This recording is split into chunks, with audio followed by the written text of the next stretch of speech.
Ngarang Langolda Hana community amana leiramba Hana mai thakraba yumsing kuki lalauba sing khara amuk laklaga thadok lamle hairi Manipur Fire Service ki kangbuna matam chana di kalhore hairi mafam aduda leiramba miyoi singna sigumba thaong chatharakpa asi nungaite ngaihak saunaba leikrabasu Hana gum ingna chikna legadaba ngaihak leitana jakjak thinbasi afaba khongthang nate hairi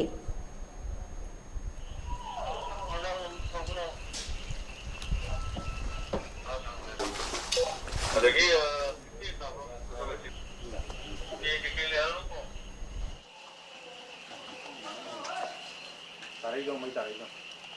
Ano na makain dyan? Hindi ka bigit buong ka. May pangangi dah.